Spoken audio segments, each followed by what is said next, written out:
This is CHSR 97.9 FM here in Fredericton, New Brunswick, Canada. This is Python's Paradise, your film and music show. This is your host, Greg Gilbert, a.k.a. the Python Hyena. And folks, it's not Christmas anymore. But you know what? That never stopped me from enjoying any of these types of movies any time of the year. And we got a movie I definitely want to get out there a little more because it's awesome. And considering how many bad horror films I see in the run of a year released theatrically, I'm surprised Secret Santa hasn't gotten more respect than it's gotten. I think this movie is terrific. And I have the awesome director, Adam Marcus, on the phone and his beautiful wife, crazy wife, Debra Sullivan, on the phone. I don't know how I feel about that, Greg. I don't know. After watching last night, I'm weary. As you should be. Be afraid. Be very afraid. You know, there is a still from the movie. I got to bring this up because I got to hound Debra a little bit here. I got to rib her a little bit because there's a picture I've seen from the movie, and I actually spotted the still in the movie last night. It's where she and I'm gonna get these names wrong, but who's the actress that she got in a big fight with? That would be Pat Destro. Pat Destro. Okay, that. Were you two laughing in each other's face earlier on the film? Yes. I don't know, Debra, have you noticed your mouth is really wide? Oh, that is my actual laugh. I have to tell you that when I laugh, it's like my whole head opens up. It's true. She's like a Pez dispenser. You guys see that picture I'm talking about? Oh, yeah. Oh, yeah. I love that shot. I love it. Yeah. No, I watched Secret Santa last night, and boy, number one, congratulations. You know, Adam, I think this is even better than Jason Goes to Hell. Thank you. Thank you do very much. I appreciate that. Yeah, I mean, man, I know I've asked you this before, but I see a lot of bad horror films being released lately. This here is one of the really good ones, well thought out, and I love horror comedy. Yeah. Why is this not getting more respect? Because I can't see why this wouldn't sell theatrically. Well, here's the thing. The problem is that we're in a time period now with independent filmmaking that almost nothing gets a theatrical release. I mean, really almost nothing. Because there are so many outlets, so many digital outlets, and that's the way people really are consuming products. If you're not a Marvel movie or a Star Wars movie or an Oscar bait picture for the end of the year. Yours wasn't an Oscar bait picture? God bless you. You're awesome. Look, here's the thing.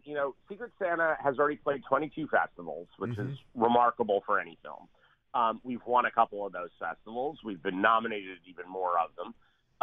And it's gotten incredible praise from the critics, which we're incredibly grateful for. Here's the thing. At this time, with independent filmmaking, especially independent horror, we're already on the winning side of this situation. So, it's not like that, when you think about, 1981, for example, where over 80 slasher films came out and not one of them lost money. Yeah. There was a different way of distributing back then. And look, when, one Marvel movie takes up 5,000 screens. Yeah. And by the way, think about it right now. I mean, we have Captain Marvel and Endgame both in theaters still. Yeah. That's taking up almost half of North America's screens. I mean, how does a small horror film get a spot anymore? It can't. Unless you're Blumhouse or one of the Conjuring movies, you're really going to have tough time finding a way into those theaters. Now, the good news is there are independent theater chains, and Secret Santa has played a couple of special screenings and things like that. Mm-hmm. So we're always willing to do that. We've played at a couple of conventions and festivals. They've asked us to show the film in outside venues. Festivals always show the film, but in outside venues, and we're happy to do it, and I'm happy to come out and talk to fans and do all that stuff. So, that part of it's been remarkable, but distribution is a very different beast now than it was even 5 years ago. Yeah.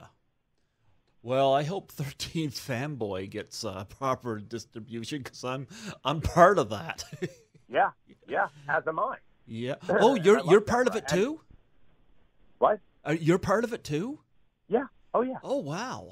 Yeah, I've been working with Debra since the very beginning of this thing. Oh, nice. Yeah, I was one of the first people to contribute.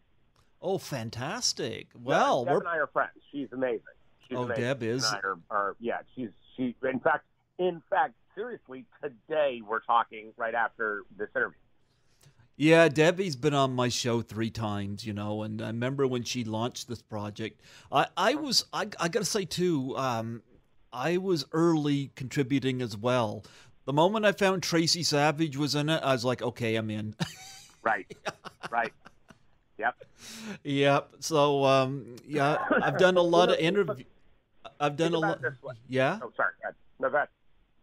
I was gonna say, I've interviewed a lot of people from 13 Fanboy. I'm honored to be part of this. It just looks good on the resume, Absolutely, dude. Look, here's the thing. When regarding 13 Fanboy, if you look at even Never Hike Alone, that is a movie that has played some festivals, that's done some convention circuit, but then got that out there through the internet. And, dude, everybody's seen that movie. I mean, everybody's seen that movie. I just had Vincent DeSante on here last week. He's a great guy. He's a great guy. I had him and I had Ted White both on there. I did a lot of Friday stuff. That's my second time I've had Ted White on. Awesome. Yeah. But, yeah, Vincent is going to do more stuff with this, too. And I'm like, yes, I think so. But here's the point: no theatrical release. That movie, well, it can't get a theatrical release because it's a fan film. But again, if you look at kind of the long arm of what can be done independently online, the truth is that in a sad way, look, horror films are supposed to be experienced, with 100 strangers and you living through the same nightmare together. And the shame of it is that we won't have that experience that much in the theater anymore. What's great, however, is that independent filmmakers can find an audience online, and they can do it with tools that are available to them where they don't need anybody to help them. So, Vin got that thing out through YouTube, and it's good, so people responded to it being good. That's the trick. Yep. And that's going to be the dividing line for things, is things that are good will find an audience. And it's why Secret Santa has been finding its audience. And look, we're this last year, all we did was DVD and Blu-ray, but starting in October, we're going to be VOD. Yeah. And that's a whole different ballgame, and honestly, it's people like you who champion the movie, who go, holy crap, have you seen this thing? This is so worth your time. The more people say that, the more people go, ooh, I got to see the Secret Santa movie people are talking about. Next thing you know, boom, they're renting the VOD. Yeah, I've got Secret Santa on Blu-ray. I ordered it.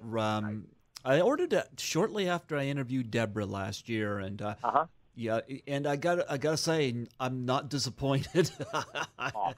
I think I laughed more at it last night than I did before. You know what? The thing about Secret Santa is second viewings, you catch stuff that you didn't catch the first time, because if you're laughing over something while something happens, you got to go back and you got to watch it again. It's even funnier. Well, and also there's a shock factor to the movie, because look, here's the thing: when you're dealing with a tight budget, and by the way, look, I had Bob Kurtzman, who came in, he ran second camera for me. He's an executive producer on the film, but most importantly, he's a master at his craft, and he did all of our effects.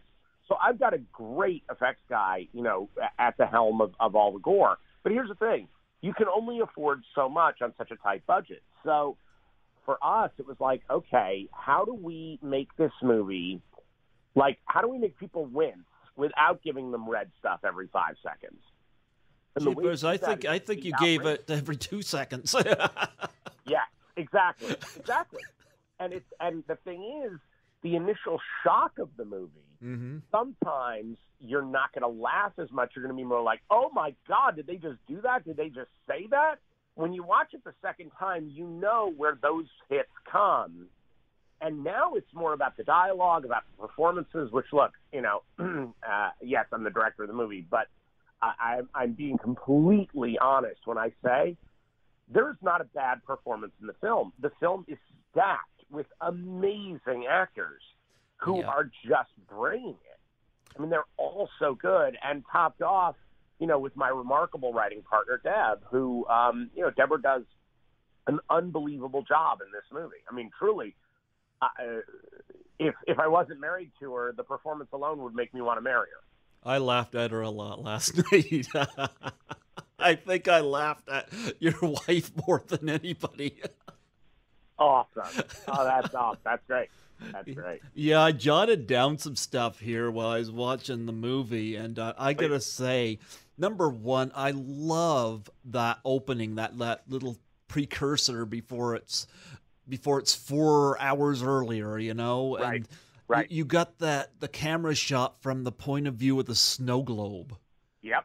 And I love that, and you got the Christmas music, and everything's going in slow motion. And you're following that snow globe as it bashes somebody in the face, and then it goes down to the floor, and you just see blood splattering all around it. Number one, where did that come from? Where did the inspiration for that scene come from? Because I thought it was a brilliant opener.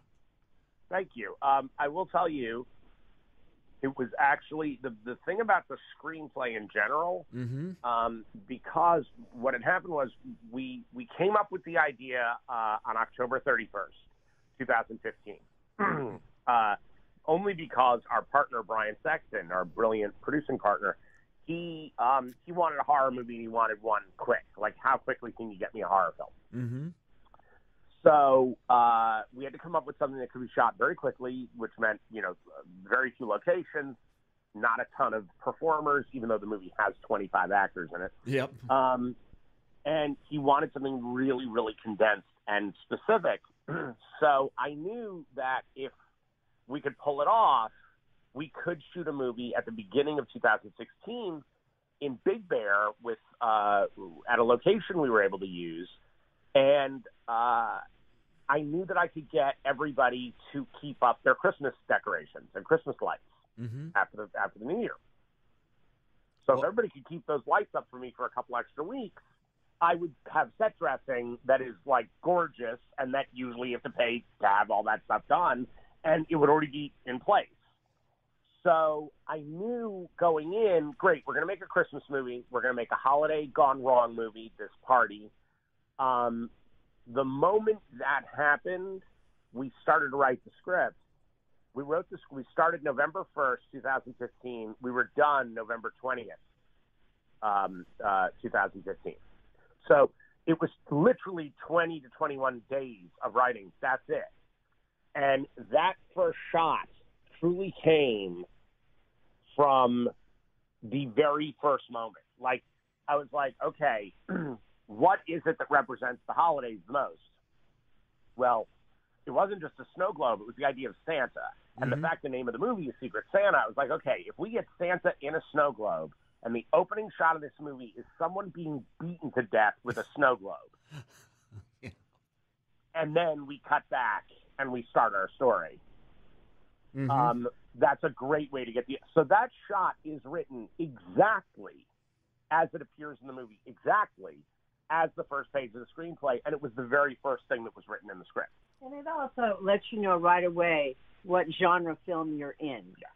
Yeah. This is, okay, we're going to go into a horror film here.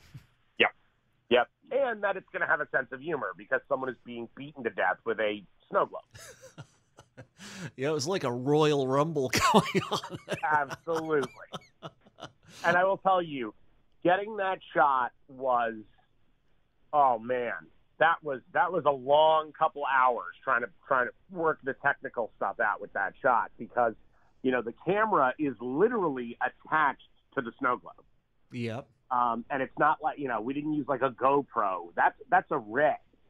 That is a Red camera attached to that snow globe. And to get the cinematographer to be able to operate that shot while literally there is a hand grabbing the snow globe and smashing it into someone's face and then throwing the snow globe across the room, and the camera is going with it, is kind of incredible.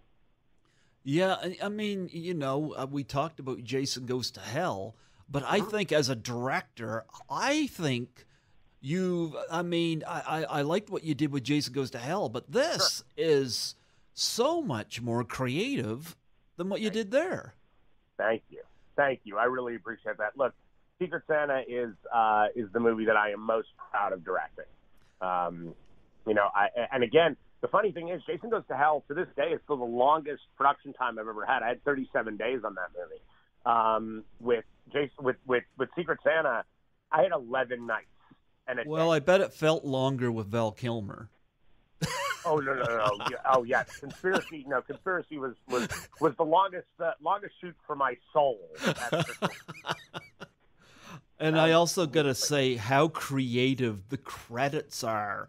Like, I never noticed this the first time, how every name in the credits flashes, and you got some kind of deathly word coming out of their name. Where did that come from?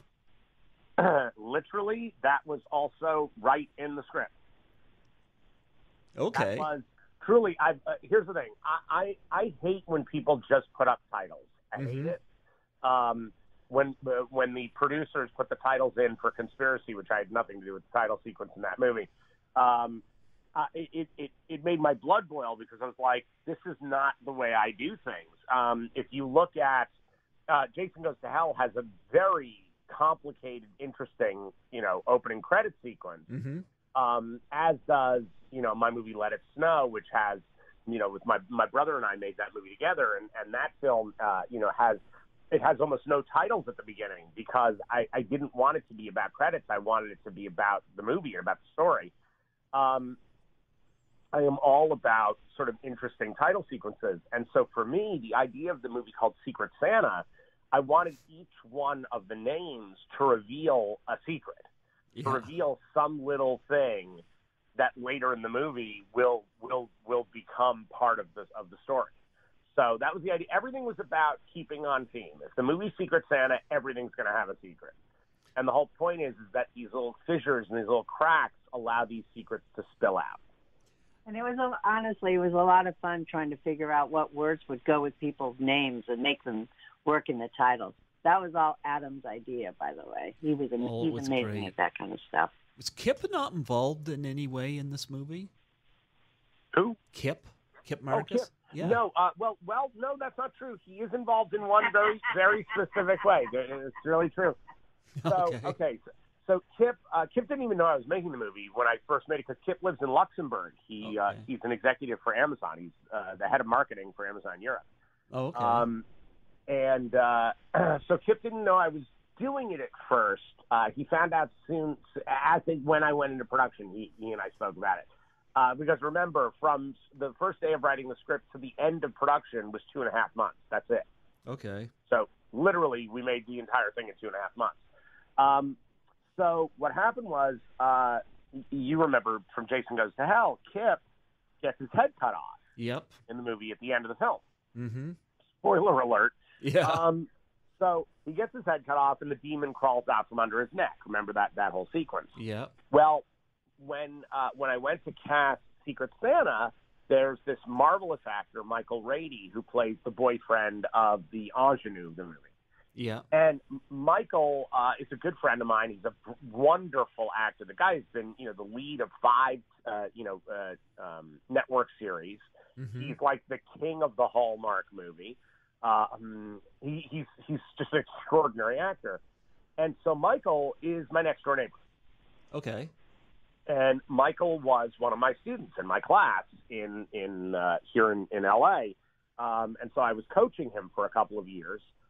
And I said to him, I said, hey, man, you know, this is literally right as we're about to write the first page of the movie. I said, hey, you want to be in this movie we're going to do called Secret Santa up in Big Bear, California? And he was like, is it a horror movie? I said, yeah. He says, done. I said, well, do you want to know what it's about? He goes, nope, I'm in. You making a horror movie? I'm in. Well, the thing about Michael is Michael looks very similar to Kip when Kip was in Jason Goes to Hell. Yeah. And I immediately was like, oh, I know how I'm going to kill you in the movie. And here's the thing. I've had Kip's head from Jason Goes to Hell in a box in my garage for 25 years. So when I went to make Secret Santa, Bob Kurtzman was, breaking down the effects, and he got to Michael's death in the movie, and he said, Adam, this is a crazy expensive death. I don't know how we're going to do it. I said, trust me, that one I've got covered, and you're the guy who did the work. He's like, what? I show up to set, and I hand him Kip's head in a box. And Bob opens up the box. Dude, you could hear the laugh all the way from Big Bear back to L.A. He was laughing so hard. And he redressed the head to make it look even more like Michael's head. Mm-hmm. And it ended up being Michael's head in Secret Santa, and now it is back in the box in my garage. And I'm sure that I'll find another actor some years from now to need it again. Why do they call it? So Kip is in the movie. His severed head is in the movie. Why do they call it Big Bear? Are there lots of bears there? Big ones? I don't know. I don't know what I'm sure it has something to do with that because there are bears up there. But man, it is the most beautiful. It's such a lovely, amazing place. Well, does Kip know that his head got raped? Oh yeah. No, Kip actually joined us for one of our screenings in Dublin. We were at Dublin Horrorama. Yeah. We had an amazing screening there at that festival, and Kip flew to Dublin to be with us for the screening.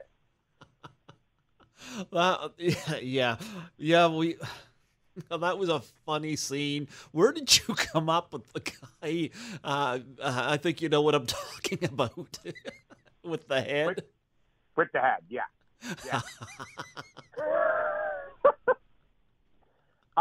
You know what? That's a gag that I think I've always wanted to do.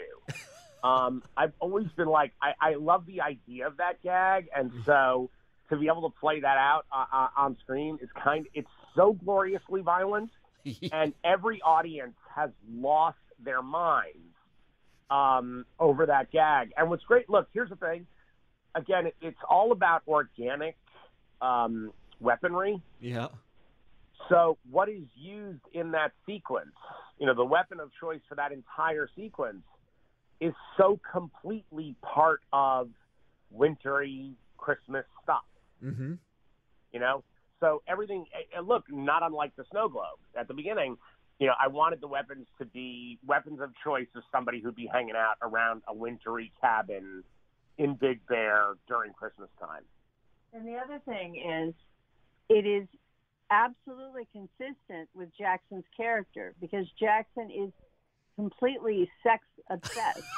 So it would make sense that he would do something like that. Right. Nathan Hedrick, I gotta say, was hilarious in this movie. He's brilliant, isn't he? He is a brilliant, brilliant actor. He's amazing. Did he just go with that, Yeah, well, here's the thing. We knew who our cast was just before we started writing. We had called all the people we wanted to make the movie with.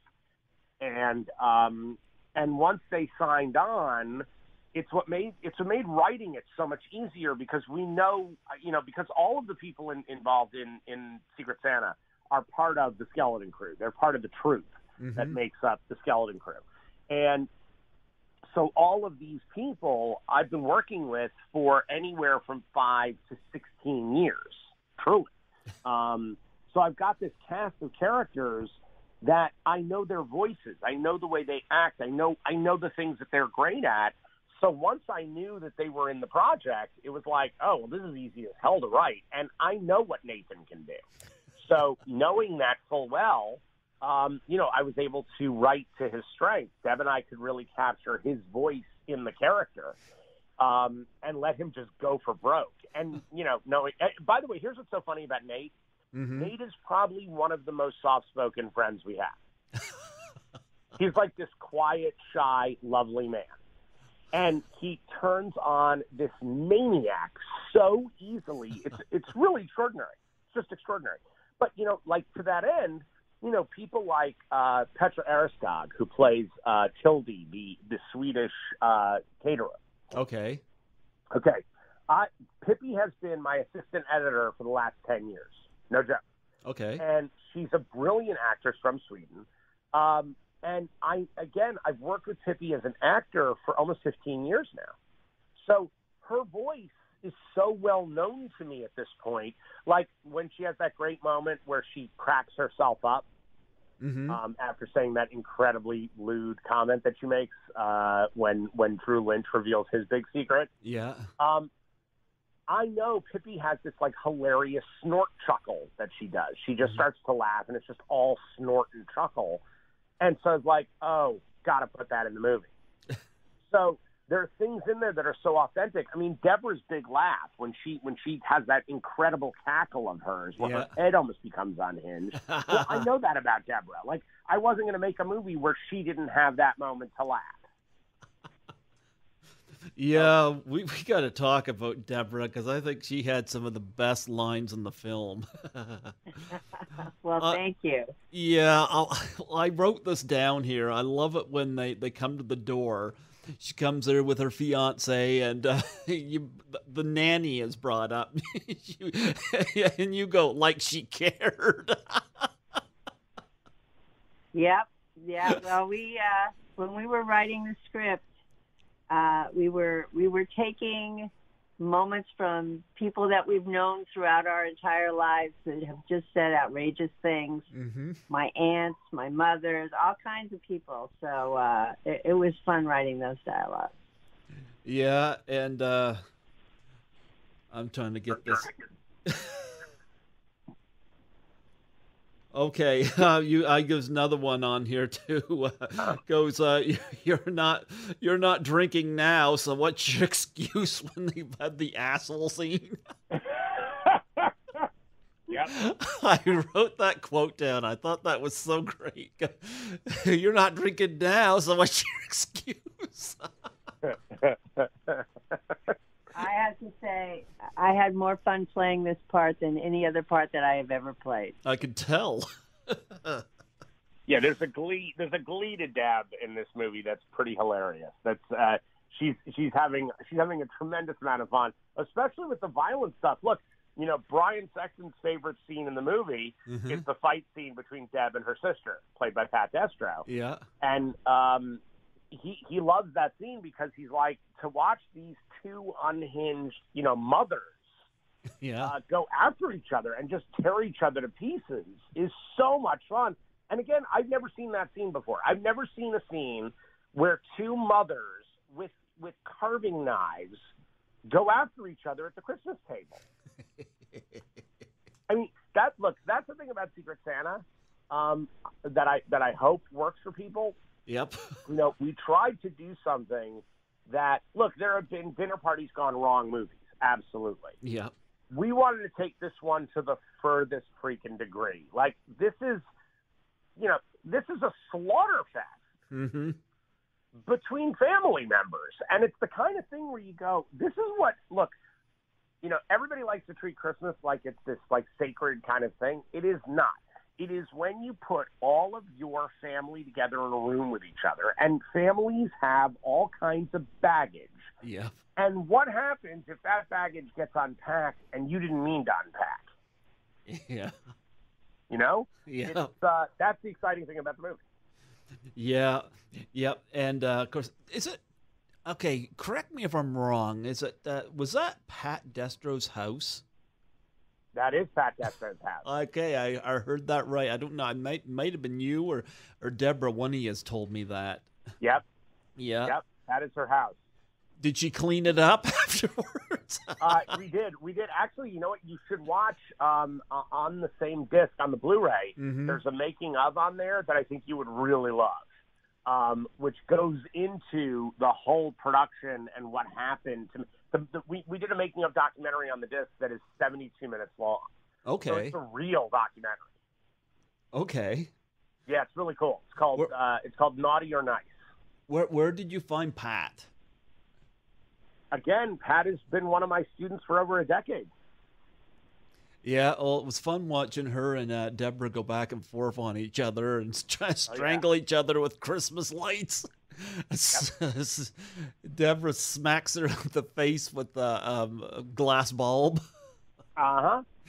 Yeah, we really again, it goes into the idea of like any instrument of death, within reach. And again, you're going to deal with all the Christmas stuff. And what's really great about those scenes is, and it's true of everybody in the film, we all did our own stunts. You didn't have Kane Hodder do that?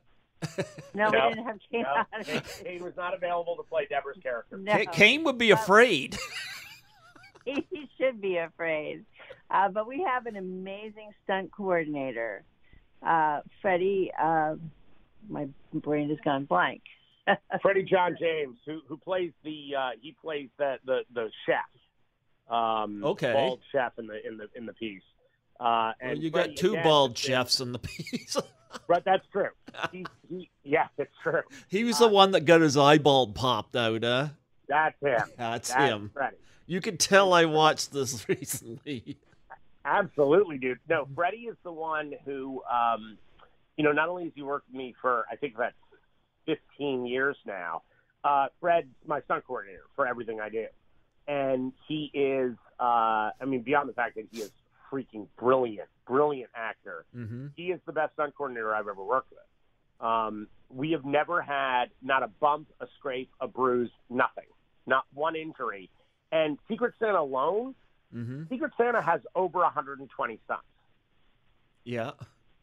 And just that sequence, the fork in the neck sequence. Oh yeah. Dude, there's like 70 stunts inside of 5 minutes of film. It's like a John Wick movie in that scene. And that's all Freddie teaching my actors how to do this kind of work. And, one of the things we do, the classes that I teach in L.A., so I teach on Tuesday and Wednesday nights at my theater in Culver City, which is a place called ITA. Mm-hmm. And we're literally 2 blocks from Sony Studios. Okay. And when I teach on Wednesday nights, before Wednesday night class, for an hour, Fred teaches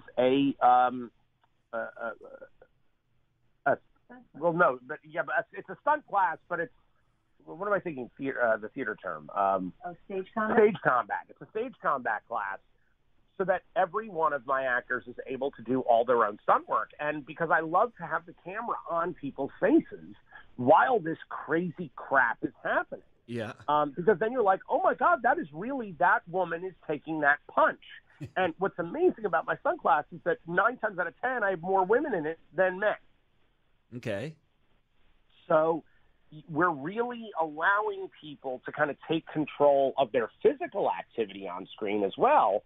And again, not one injury. The only stunt that we brought in a stunt woman for, who also is one of my students, was for the high fall at the end of the movie. I didn't want Ryan Seaton doing that because, again, I need her to shoot more stuff and don't want to kill her. But Anna Yosin, who's a marvelous stunt woman, and also a terrific actress, she came out and doubled Ryan for that one stunt. But that's it. Everything else in the movie was done on screen by the actor who's performing the action. So Julie Michaels stayed away from this dinner party. Dude, too. Wait, here's what's crazy. Freddie James works with Julie all the time. Mm-hmm. So Julie and I remain friends all these years. And I got to, Julie is so kick-ass. Julie and her husband Pee Wee, they're like running stunts on 5 different television shows right now. So Pee Wee Herman. Badass. But again, Julie is look. I will be working with Julie a lot, so that's just a fact. But it's hilarious because Fred and Julie have done a bunch of stuff together. Mm-hmm. No, well, I'll tell you, she was sexy at the beginning of Jason Goes to Hell. I'll tell you that. Oh, she's amazing. Yeah. She's amazing. But yeah, you mentioned the fork in the dinner scene. I gotta say, I loved it when the actor Curtis Fortier? No, Fortier. Fortier. Okay. I loved it when he's introduced. He comes in and he makes a verbal bathroom joke. Yep. The most inappropriate thing to say. Just disgusting. Disgusting. And you know what? We've all seen people that do that. Yep. Yep. Usually your uncle. It's usually your uncle that does it, and that's the character that he plays. Is everybody's like the uncle that everybody rolls their eyes at. Yep. I'm going to tell you, yeah. Sorry, a lot of his lines have become things that are constantly requoted amongst all of our friends. It's very funny. Yep. I got to say, I really liked Michelle Allaire. Yes. Oh, man. I got to say, that was my favorite fight in the movie where she and Nathan go at it. I got to tell you, that was great. Yeah. No. Michelle's a badass. And again, Michelle's, I think, almost at 15 years now. And Michelle actually is in Conspiracy. She has got a small part in Conspiracy. Michelle is somebody that I work with all the time. And again, you know, that fight scene, that's her and Nate doing all of that work. Nate, in fact, was the assistant stunt coordinator on the film. Yeah. So that fight, I love that fight sequence. I think they're both amazing and they're both so nuts and badass. And no, Michelle's incredible. She's a great actress and she's just an incredible person. Yeah, she's one of my favorites in the movie. And of course, there's a little, huh? Awesome. That's great. I'll let her know that. She'd love that. Yeah, I loved her in the movie. I know there's a little secret about her that I'm not going to give away here, but I'm going to tell you. Good. Thank you.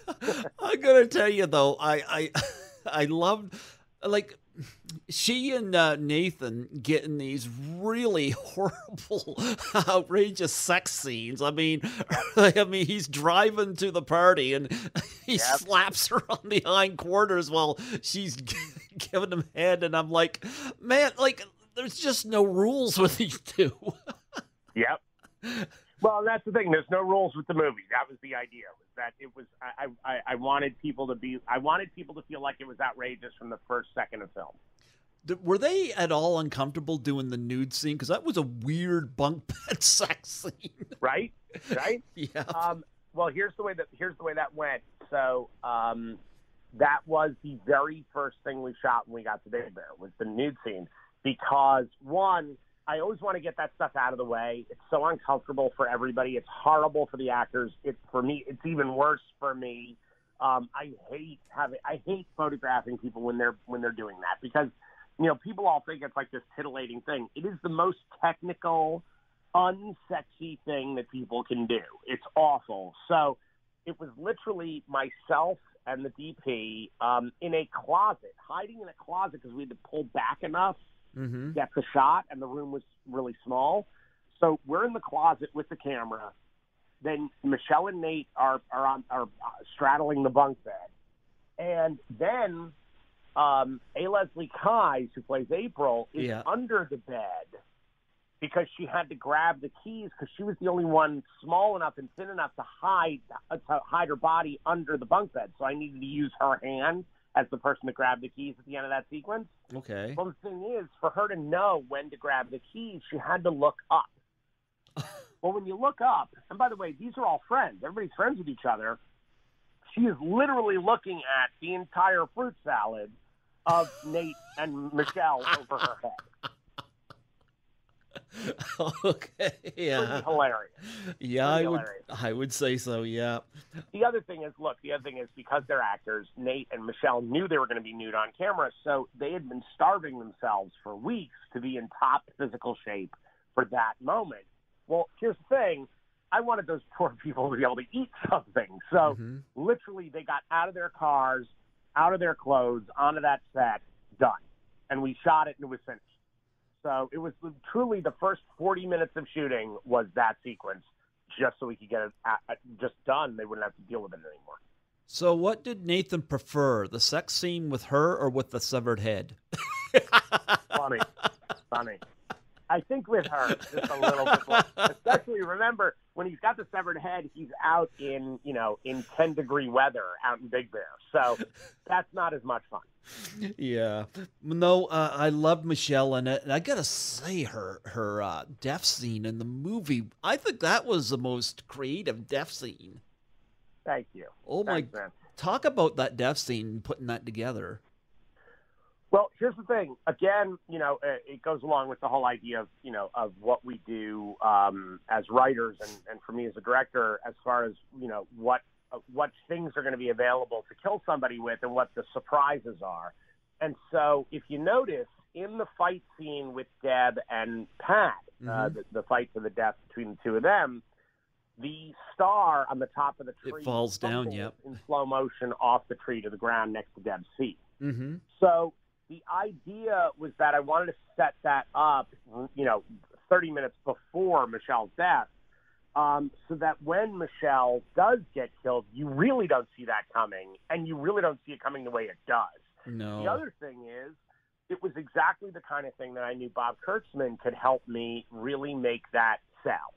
Mm-hmm. Because Bob and I worked together before. Bob did all the effects on Jason Goes to Hell with K&B. It was one of those moments where I knew Bob is really going to be able to tap into this and help me do something that is as spectacular as that moment is. And look, I'm telling you, it's probably my favorite death in the movie too. Oh, I love that. Yeah.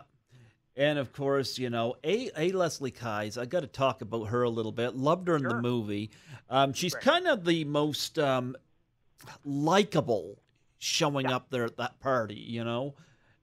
And she's the one that really kind of wants to right some wrongs. And I liked her in the movie. And talk about casting her and involving her in this movie and working with her. A was a student for about 3 years at that point, 3 or 4 years. Mm-hmm. And she's just a terrific actor. She's just really, really talented. And I also know she has a vulnerability. She's able to tap into like emotional quality and a sadness. And April's really this kind of sad character. She's an alcoholic. She's desperately trying to work her 12 steps and to make amends with people. And she sees this as an event where she can do that.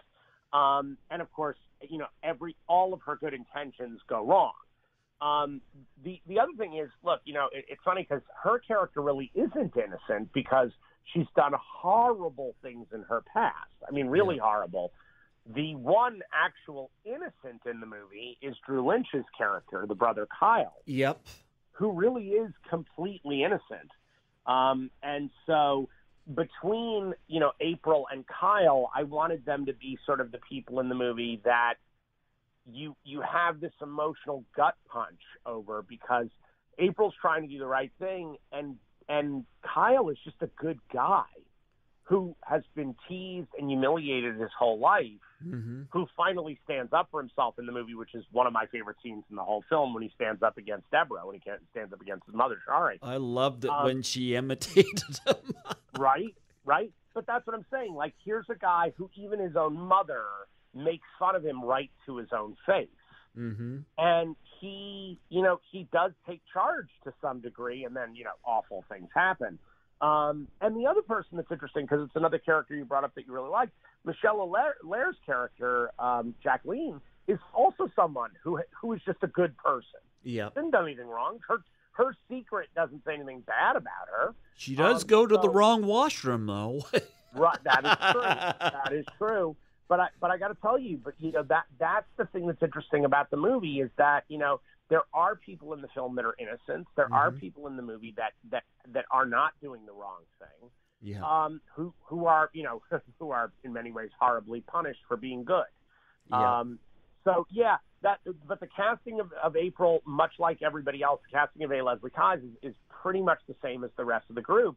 These are people that I knew I could rely on, that I knew would do great work, that I knew were great actors, mm-hmm. And that were excited about going up to Big Bear and rolling around in the snow for a couple of weeks. And even Ryan Seaton's character, yeah, she she never meant for this to happen. She just wanted the family to tell the truth for the first time, and it got completely out of control. But you can have sympathy for that character, too. She's been tortured her whole life. Yes. Oh, yeah. And she was great in the movie. I love some of the looks she gives, like these just glaring looks. Yep. Now, Ryan, I probably worked with probably the longest of anybody other than Deb in the cast. And I got to tell you, man, I mean, look, Ryan is, beyond the fact that she is an absolutely brilliant actress, and she is staggeringly good. The other thing is, look, you know, everybody else's stuff, everybody else's thing that they're being punished for, you know, Drew Lynch actually has a stutter. So, you know, having people make fun of his stammer is horrible. Ryan is a girl of 5, and she doesn't make any bones about it. She doesn't hide herself. But a lot of the comments that were going to be made in the movie were these very, you know, savage comments about that. And of course, the point I'm making is how horrible that is. I'm trying to say something positive for people of size. I've had weight issues in my life that I've had to deal with people's comments and nastiness. And so with Ryan, when we first started working on the project, I came to her and I said, look, honey, I said, there are going to be things that are said in this movie that are going to bother, that are really not going to, that are going to hurt, that are going to feel real to you. And I need to know you're okay with that, because I don't want to put you in a place where you're uncomfortable. And what's incredible about Ryan is that she was like, no, I'm okay being uncomfortable if it services the project, if it makes me feel what I need to feel in the movie. And I'm like, you know what? This is why I hire actors like Ryan Seaton, because they are brave and self-effacing, and it's all about the art. It's all about what do we get on screen. So, you know, look, the thing about Secret Santa that I am probably more proud of than anything else, and I'm sure you can tell this especially from someone who's seen it twice now. Yep. The diversity of the cast. You know, I've got people of all shapes, sizes, colors, races, religions, all of it in there. Ages. You know, the cast goes from, you know, early 20s up through early 70s. And I got to tell you, man, like, I'm really proud of that. And by the way, it's the same thing in Jason Goes to Hell. Jason Goes to Hell was a movie that was diverse, where I told a story about people that you're not necessarily immediately going to think that, you know, that a horror film is going to tell those stories. And I will say, you know, I try my best to walk in the example of people like George Romero, who, you know, really did make a difference when it came to the way he cast things. I think that movies should look like our world. Yeah. And Secret Santa looks like our world. It's diverse. Yeah. And so going back to Ryan. Yeah, please. I couldn't help but to think of John Carpenter's Halloween at a Pacific place towards the you know, in the third act. Yeah, when she sits up. Yeah. The dude, it's literally an homage to Halloween, to the original Halloween. That's literally what it is. Okay. So you got it perfectly. Yep, I wrote that down here last night. I said, there's a Halloween reference in here. Yep, it absolutely is. Dude, there's also the Thing reference that Ryan has. Okay. When she's tied to the couch, when she's tied to the chair. Okay. Says, I know you've been through a lot, but if you wouldn't mind untying me, I'd rather not be tied to this. I'd rather not spend the rest of this winter tied to this fucking chair. That's directly from The Thing. I haven't seen The Thing in so long, so I didn't catch that, but I know what you're talking about. Well, it's incredible when you see it at a screening like in a festival. There's enough people in the audience that know the line that suddenly there's this huge roar of laughter and then applause. Yeah. And it's I'm literally paying homage to the people that came before me, because I'm a giant John Carpenter fan, like a lunatic John Carpenter fan. Yes. Well, Drew Lynch, of course, being a stutterer was great, and I couldn't help but think of Michael Palin from Fish Called Wanda. Oh, that's great. Oh, that's perfect. That's awesome. Yep, that's what I was thinking of when I watched this. So when I watched his scenes, but yeah, and another one I have to bring up, and I think you touched on her before, was the female caterer. I love Yeah. it when she's in the vehicle and she kills somebody, and then she goes back to boogieing to the radio. Yep. I love that. That made me laugh. Well, here again, Petra is Pippi Erskog is a remarkable comic. That's really what she's best at, and so I wanted to give her some great turns in the movie. Whereas an actress, she could really show people, showcase how good she is at comedy, especially physical comedy. She's so for me, I love when she first starts throwing her guts up, and she throws up a bunch, stands up and goes, "Whew, that's better," and then immediately starts throwing up again. Yeah. Yeah. She's, but that's the thing about Petra. She's just a brilliant actor with impeccable timing. Yeah, you got a great cast. John Gilbert. Yes, boy, he shows up, and I'm going to tell you the exchange between him and Debra was just poisonous. Yep. Yep. So, you have a great cast in this movie. And again, I love that shot where, you get A. Leslie Keyes there, and the shot backs up, and you see, number one, gorgeous atmosphere. It's like pans away from the house. Man, I love that. Thank you. That was actually, it was a drone shot that we did, and I think we only ran it twice. We ran that drone shot twice, but what you see is actually the first take. We kind of nailed it on the first take, so we did one for safety, but it was such a remarkable piece of film. It was like, okay, this is staying. And that drone truly flew a half a mile back. By the time the shot finishes, you're half a mile from that house. I'm going to say this, though. You almost could have closed the movie to black right there. I agree.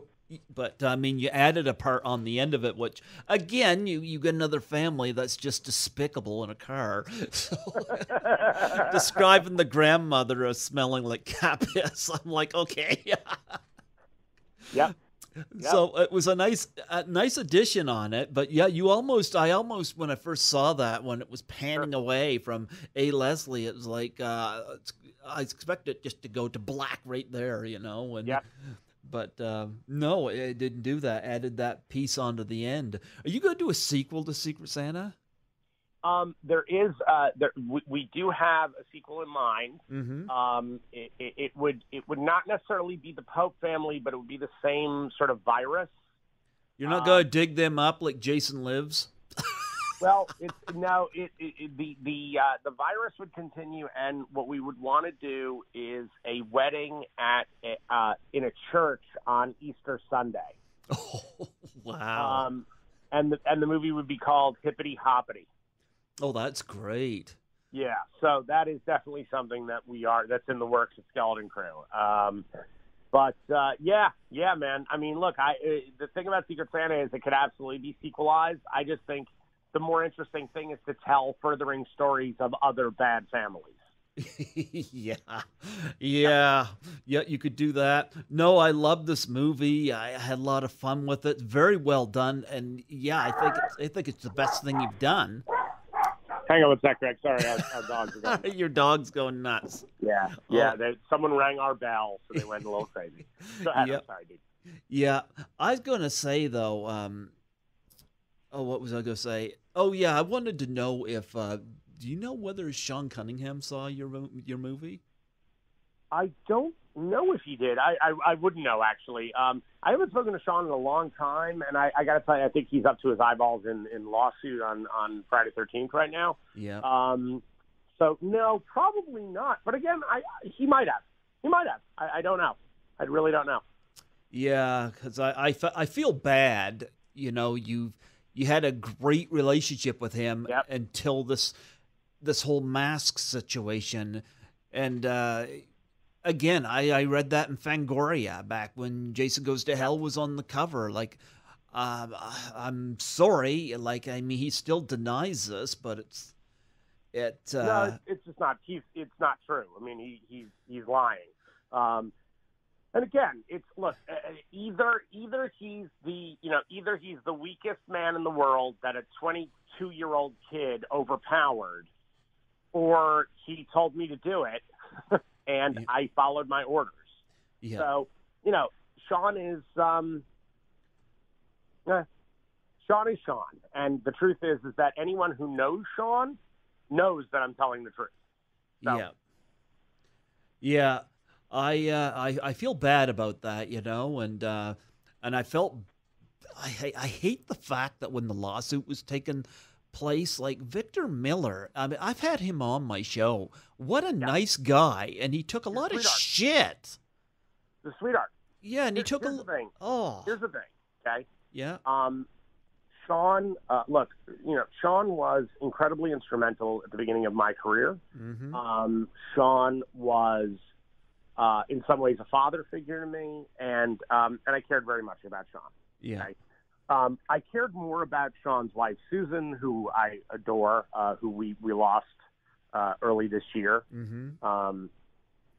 And I love her, and I always will. She was really like a mom to me. Mm-hmm. I care very much about Sean's kids, about that family. I think they're incredible people. The thing about Sean is that Sean has a very, very dark side to him, and anyone who works with him finds out. You do eventually find out, Sean's darkness. And, Victor is a sweetheart. Most of the people that Sean hires are really sweet people. Yeah. And he kind of counts on that. Yeah. He counts on people being sweet because it is, in many ways, very easy for him to take advantage of sweet people. And, I was a kid. I was 23 when I directed Jason Goes to Hell. I was 21 when he gave me the job. Yeah. I was a kid. And I also brought him another movie that he ended up making the same time he made Jason Goes to Hell, which was My Boyfriend's Back. Mm-hmm. And I was the person who put that together. He never gave me any kind of credit out in the world for that movie, yet I got paid for that movie because I'm the guy who put it together. Mm-hmm. So, these are things that Sean does where Sean, like too many people in our business, it's all about the money. Yeah. And that's a shame, man, because, look, by the way, everybody wants to get paid. I get that. That makes perfect sense. Of course you want to get paid. Mm-hmm. But if you make it all about the money, guess what's going to suffer? The movie. Yeah. And for me, look, I didn't get paid on Secret Santa. I took no salary of any kind. I haven't gotten one dime from that movie because I wanted to put my salary into the movie to make the movie. Yeah. I care about the film I'm making. And if the movie does well, if the movie finds its audience, if the movie, makes its money back and all that stuff happens, well, then I get paid. Then I'll take my money. But I'm telling you, it's about being passionate about the work. Yeah. And it's about putting your money where your mouth is. And Sean is not that guy. He's just not. I really wanted him to be that guy because I really did love him. But I remember very early on, Dean Laurie and I were sitting around with Sean, mm-hmm. and we were talking about future projects and what to do together. And Sean looked at us and said, you two will outgrow me in a year. You'll be bigger than me in a year. Yeah. And I looked at him and I went, what? I was like, dude, you're Sean Cunningham. What are you talking about? Like, we just want to work with you. We're having a good time. We want to work together. And Sean kind of shoves everybody away from him. Wow. Yeah. Yeah. So, look, this lawsuit with Victor Miller, I get it. I really, really get it.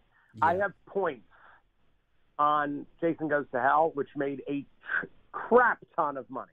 Yeah. And I've never seen $1. Oh, wow. So, kind of says it all.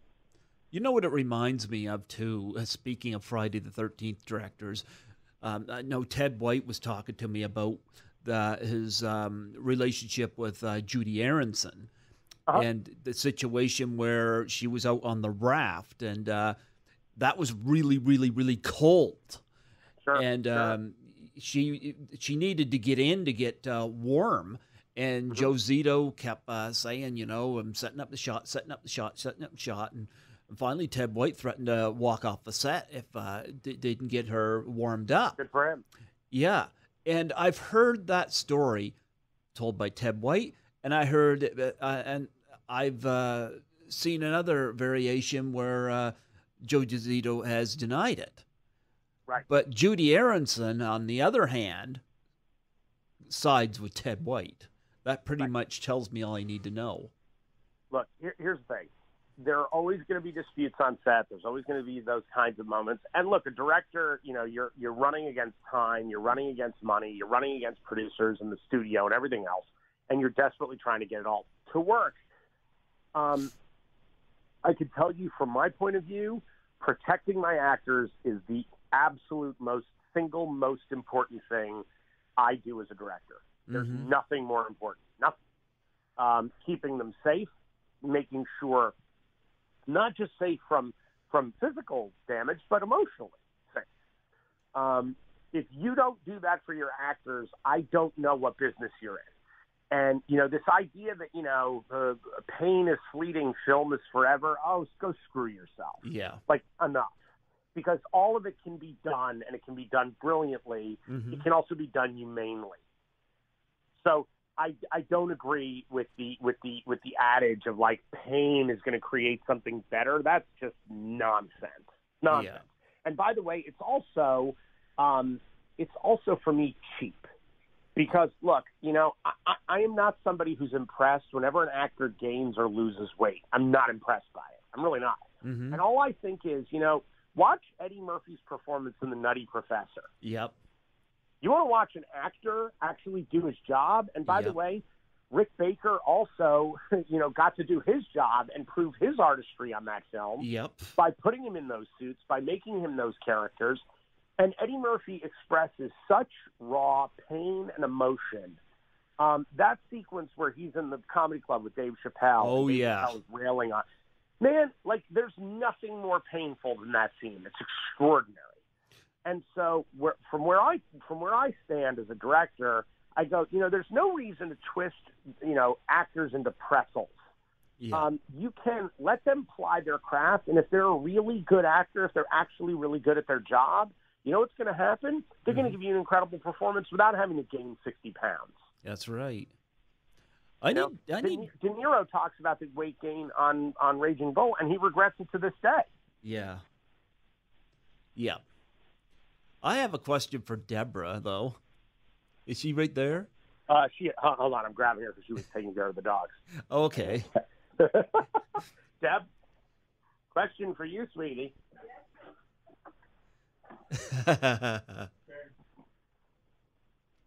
Hey, what's up? What are you doing ignoring the interview? No, I'm not ignoring the interview. We have a fire sprinkler gentleman here who needs to check all of our fire sprinklers. Oh. So I wasn't ignoring you at all. I just had to answer the door. Well, listen, I wanted to know, Adam was talking about the stunts in the film. I wanted to ask you about doing your stunts in Secret Santa and that experience and any difficulties. It was so amazing. Like we were talking about earlier, Freddie John James, who is our stunt coordinator, is also one of Adam's students for many, many years. And we have what we call Fight Club every Wednesday before class. And you're not supposed to talk about Fight Club. Talk about Fight Club? Yeah, you're not supposed to talk about Fight Club. You know the rules in the movie. Different kind of Fight Club. That's funny. Yeah. No, so we just we work out all of the stunts and all of the choreography, and so that we know how to sell what looks like a punch and how to do falls, and everyone is protected. We use a lot of padding, and like when Michelle goes back against the wall, she before she takes off her jacket, she's got on this back protection thing that's called a gaiter. Okay. So that when she hit that wall, she's not hurting herself at all. She's just, she's protected. And same with when I flew back into the chair and landed, Freddie was actually underneath the chair holding on to it to make sure that it didn't fly backwards or anything.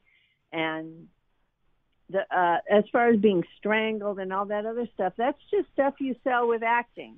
Yeah, you do get thrown over a chair. I get thrown over a chair. I get thrown into a Christmas tree. I get strangled, stabbed. You name it, it all happens to me. Yep. But I had a ball. Oh, I could tell. I had a ball doing that. And the other positive part of it, hold on a second, let me say. Yeah. The other really positive part of that is that you don't even have to go to the gym because you are getting an amazing workout. Mm-hmm. And you're up in a high altitude, so you're burning even more calories when you're doing all of this. So this, I think, was probably the first film I ever worked on where I actually lost weight during the filming. Okay. And, you know, we had amazing catering. I don't know if Adam talked to you about this, but one of our students has her own catering company, Melissa Corcoran Davis, and she has a catering company called Taste Buds. Okay. And she came up to the mountain with us and fed us so amazing and took care of everybody's dietary needs and stuff like that. And she actually she's actually in the movie in the in black and white photo credits. Okay. She is the captain that's monitoring the experiment with the doctor and the nurse. And so she got to be a part of the movie as well. Everybody that is in this movie or surrounded with this movie, including working stand-in stuff and just helping out all students of ours. And we are very, very blessed because that's what Skeleton Crew is about. Skeleton Crew is about keeping a family together, doing really good work with the least amount of excess that we can get away with. Because, you know, so many films you watch a film and you look at the end credits and it just rolls on for 10 minutes because so many people have been involved.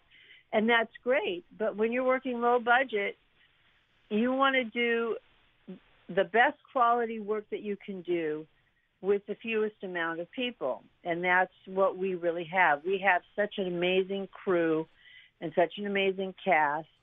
And look, it starts with Adam, and it works its way down.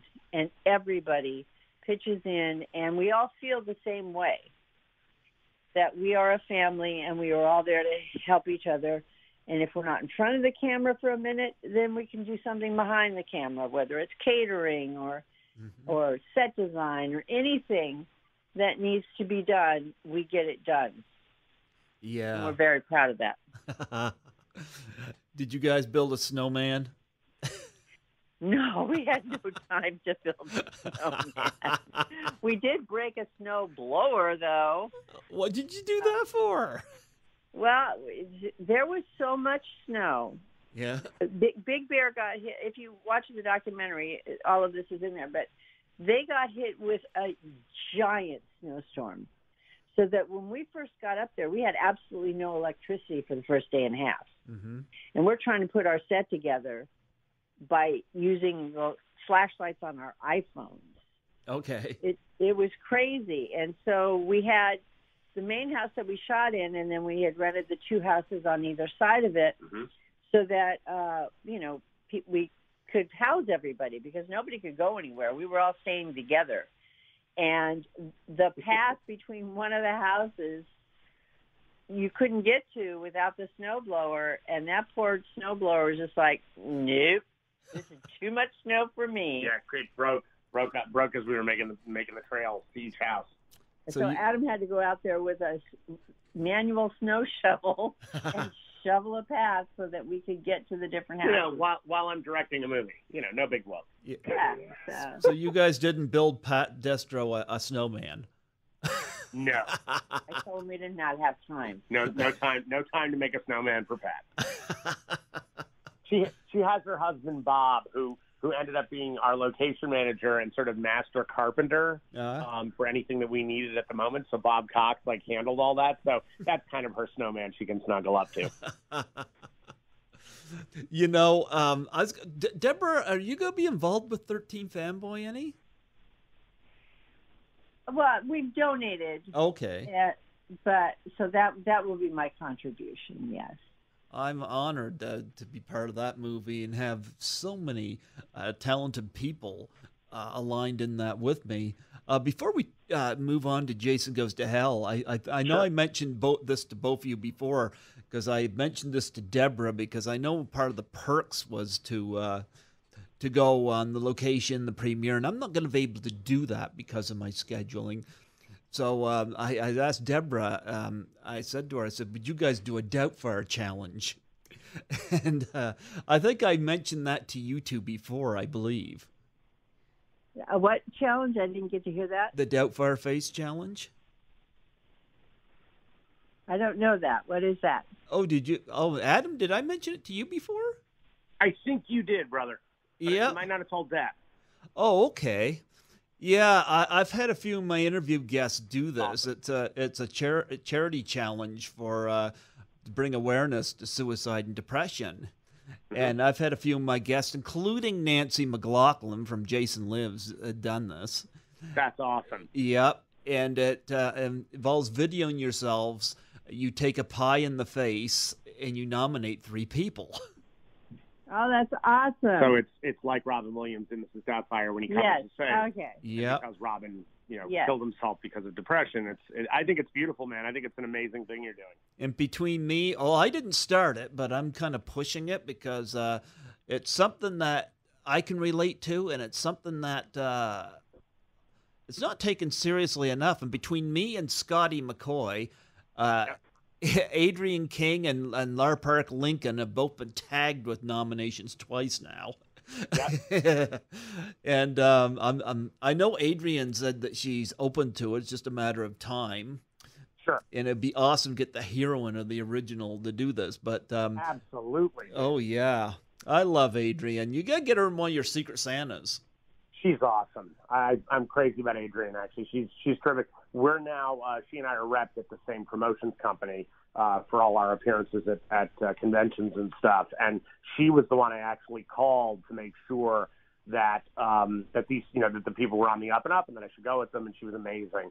But I've known Adrian since I was 10 years old. Yeah. I tell you, I remember she was my second interview.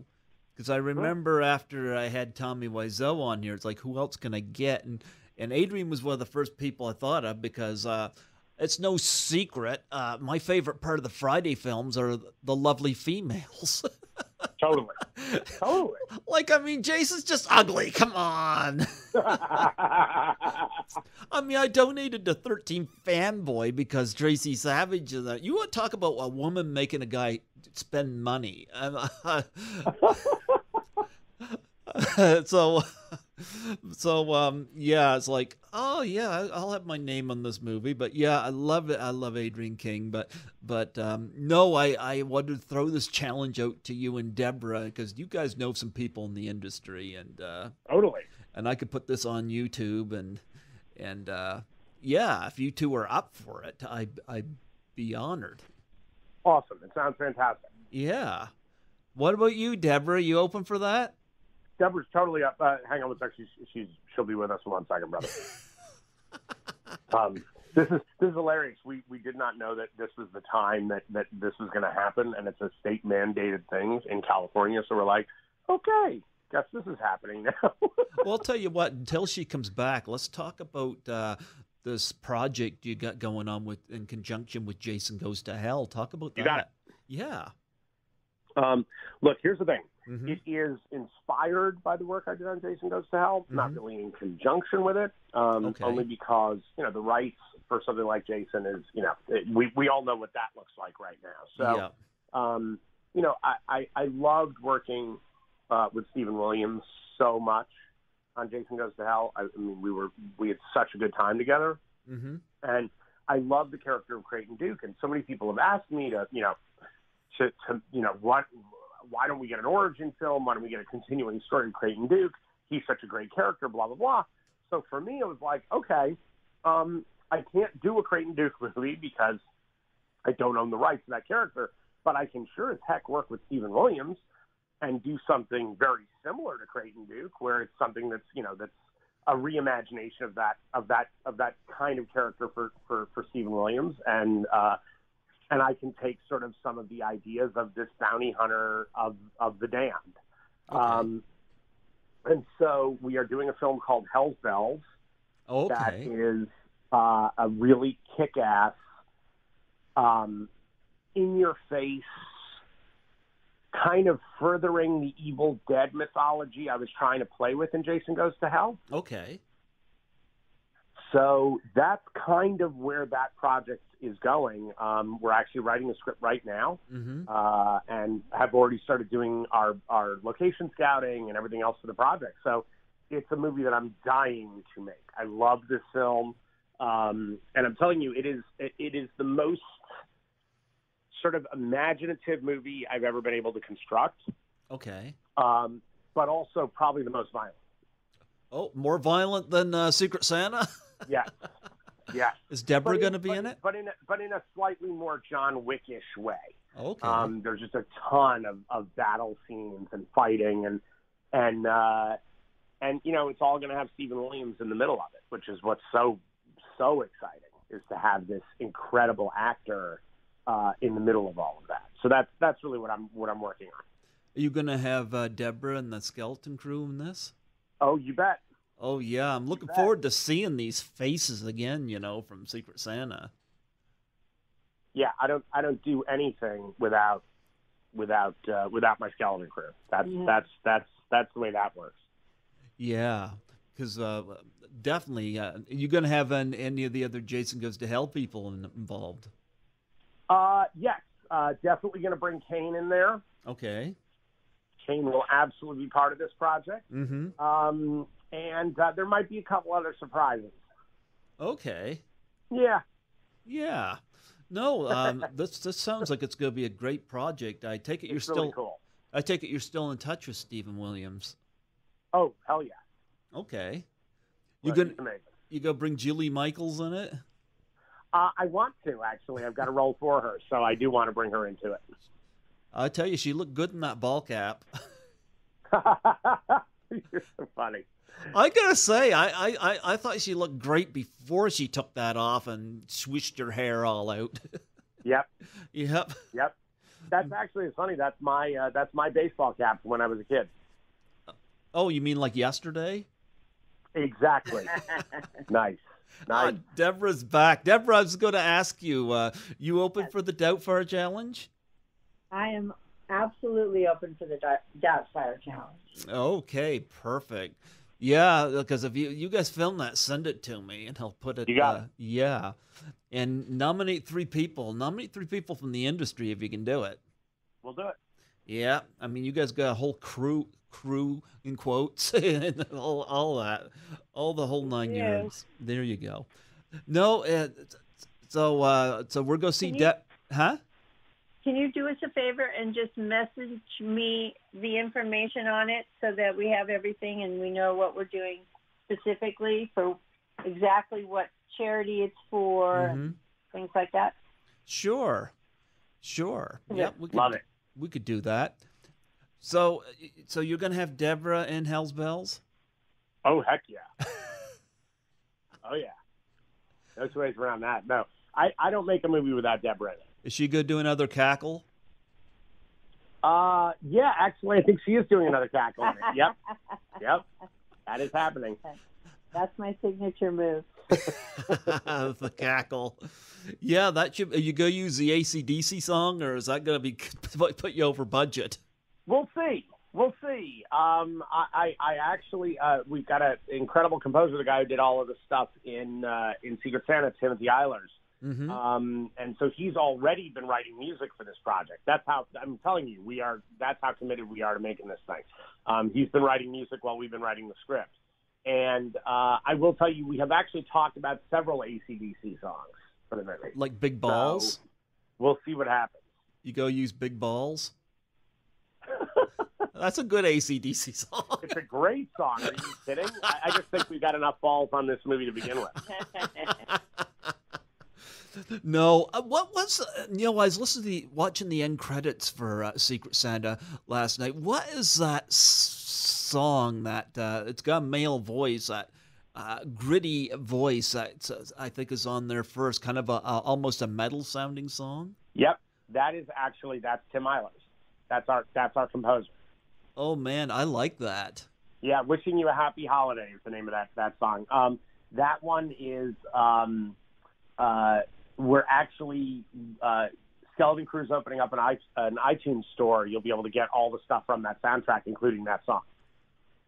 Is Debra going to sing any of these songs? Debra actually sings on a couple of the songs that are on there. She's going to do a... And I will tell you, the entire cast sings on it, as do I. Okay. So there's an Irish bar version of Three Ships that plays early in the film. Okay. And that is 4 versions of me singing as the Irish bar band. Okay. I liked it during the fight scene between her and Pat. What was the song that was playing? It was one of the Christmas songs, something about Jesus. Oh, no. That wasn't between Pat and Deb. Oh, that was Michelle. Okay. I knew there was one in there. And what made you pick that? It was Away in a Manger. I wanted something that was like the prettiest, most godly kind of Christmas carol that could play opposite this horrible battle royale between these two characters. And that's the girl singing on that song is a girl named Erica Lane Ingren. Okay. Who, Erica is one of the Skeleton Crew. You'll love her. She's fantastic. And she's actually going to be playing the lead in one of our films that are coming up. Oh. I got to get other people from Secret Santa on here. So if anybody else from it's available, I would gladly. Yeah, I would definitely further promote this project because I think this is a great film. I had a lot of fun watching it last night. Thank you, Greg. That's really cool, man. And I got to tell you, I will definitely get you some more people to come on to interview. I know Michelle Allaire and Curtis Fortier and Ryan Seaton would talk to you absolutely, immediately. Okay. Yeah. Let me see. Yeah. I know Michelle. What'd you say the other two are? Curtis Fortier, who played Uncle Carter. Okay. The guy with the rude manners. That's the one. And Ryan Seaton, who played Penny, who was the unfortunate sister. Okay, yes, I would welcome them in a heartbeat. Yeah. Awesome.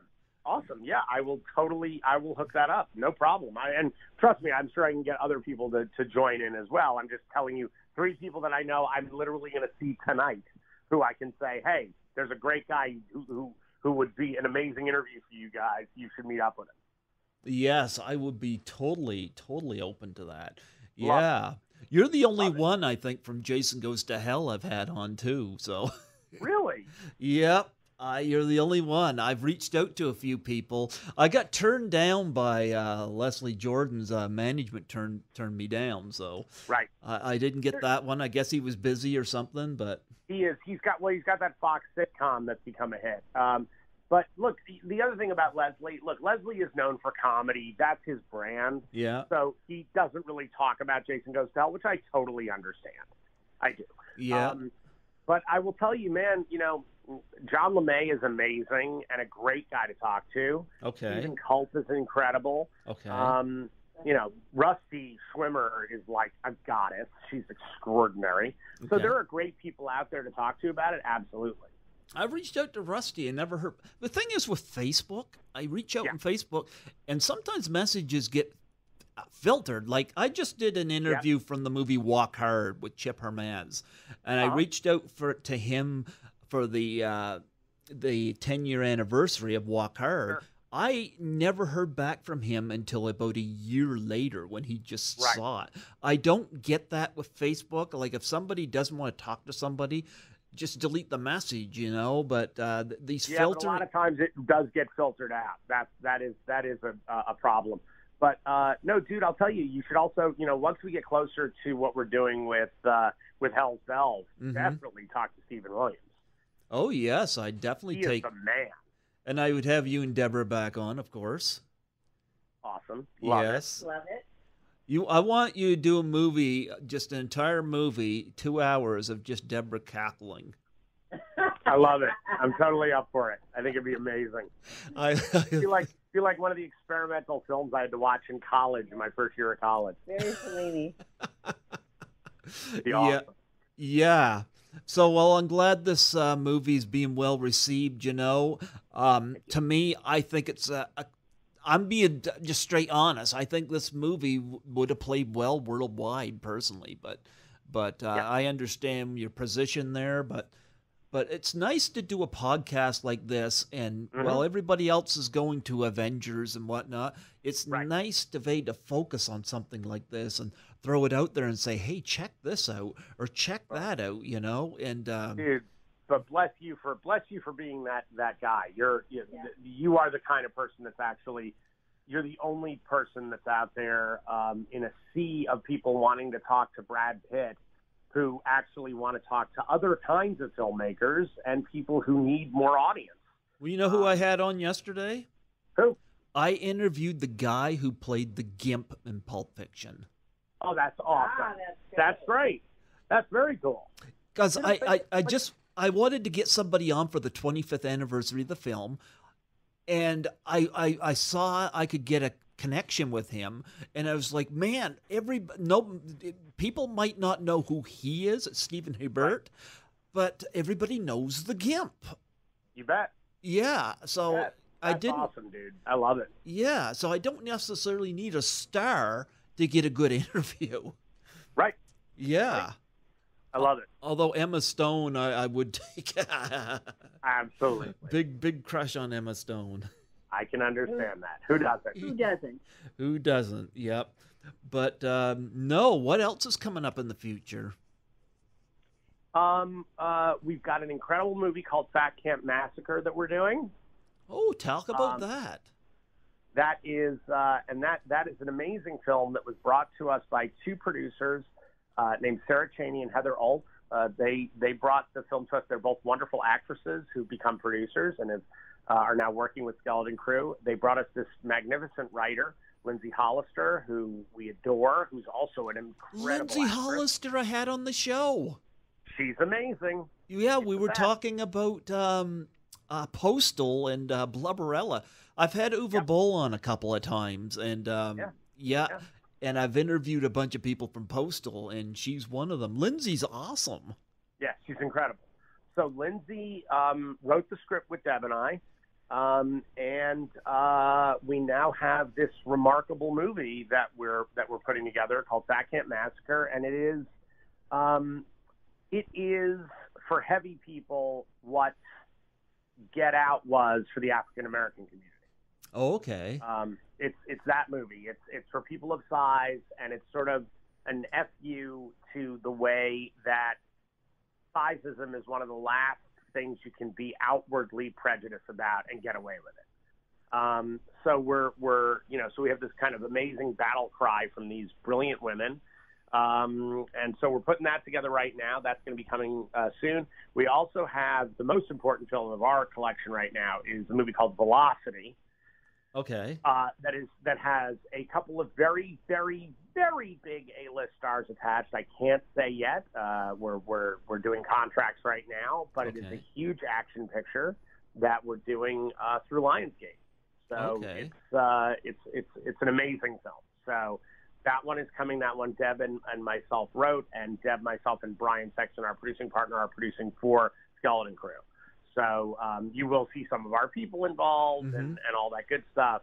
But it is really kind of an amazing, large project for Skeleton Crew to be involved in. Oh, wow. Did you see Lindsay Hollister and Blubberella? Dude, I'm telling you. But did you see her in Get Smart? Yeah. I mean, by the way, she did an episode of Scrubs that to me is like the best episode that show's ever had. Okay. I mean, she is brilliant in everything she's in. She's an amazing actor. I think she's great. Yeah. Yep, and Uwe Boll used her quite well too, you know. Yeah. So, yep. Yep. And of course, you worked with Alexandria Daddario. Speaking about gorgeous women. Yep, she is gorgeous. Yep. And she's super talented. Yep, she is. I'm looking at films you directed, and you got one complete here. Drew Lynch, Did I Stutter? Yes. Yes. Yep. That is actually his first concert film, so that's going to be coming out soon. Oh, what? Okay. This concert film, is he is he like a comedian, or is he actually singing? Drew Lynch came in second on America's Got Talent a couple of years ago. You see, I don't watch that, you know, except I just listen to Howard Stern talk about it. But right. No, Drew did really well in that, and Drew has 2 million subscribers on YouTube. Drew is a big deal. Drew's amazing. And so, I've been working with Drew for over a decade, and I directed his first concert film. Oh, okay. Oh, that's fantastic. Yeah. Great stand-up comic. He's really quite special. Okay, fantastic. Yeah. I'm seeing that here. And of course you got writing credits as well. But no, you're writing. Yeah. Okay, you've done a lot of shorts. I've done some shorts. I've done a bunch of stuff for our series Connected, which is something through Skeleton Crew, which is a award-winning series of shorts that we've done that all connect to each other in some way or another. But mostly, mostly my focus is features and, things like Let It Snow, which was, an incredibly successful movie for my career. Conspiracy, of course, is Val Kilmer, so that's great fun. Look, I've been one of these guys who's very fortunate to have been able to make movies. And the thing about Skeleton Crew was that it jump-started my career, which was already kind of moving in a nice direction, but put us in the driver's seat. And really it came to a point where I was like, you know what? We need to be making our own content. And it's great to service the studios. That's awesome. But you really do need to take the bull by the horns in our industry as it is right now. So and that's what we've done. Why isn't Nerd Girls a feature? Nerd Girls is a series, and actually I hope to make that a full television series. And it's pretty kick-ass. Nerd Girls is kind of awesome. About nerd culture for women. Yeah, you got Michelle and Debra in it, so you got a couple nerds. Yep, totally, totally. No, yeah. It's about a bunch of girls that are comic book geeks, but that want to create their own comic books in a very male-dominated field, and so they all sort of pretend to be men. To get their stuff out there. They all have sort of male surnames, and it's about them finding their identity and suddenly being able to speak for themselves and come out as female creators. It's also about their dating lives and their sort of fantasy lives of how, like little boys and men, we think in fantasy terms. Like anytime a guy puts on a tuxedo, you're instantly James Bond. Okay. And, like, every guy thinks that for a second. Like, the minute you put the tuxedo on, for 2 seconds, you're James Bond. You just feel it. Every guy feels that. Mm-hmm. And I wanted to explore what is it that happens for women. Because not every woman wants to be a Disney princess. Except Debra. Except Debra, right. Debra is I am a Disney princess. She's my Disney princess. I like ribbing her. I play Cruella DeVille. Actually, Emma Stone's going to be playing Cruella DeVille here soon, and I'm looking forward to seeing that. That's great. Yeah, but nonetheless, send Ryan, Michelle, and Curtis my way, and I absolutely will. I'll be more than happy to have them on and further promote this film. And you got any conventions you two are going to this year? I will be. I have not been given my roster yet of what I'm doing yet from the company that's repping me. So I'm waiting for them to to give me my roster. So we just signed with them just a month ago. So Okay. so just waiting on the roster. But yes, we will be doing a bunch of conventions, and I'll let you know about that as they come up. Oh, perfect.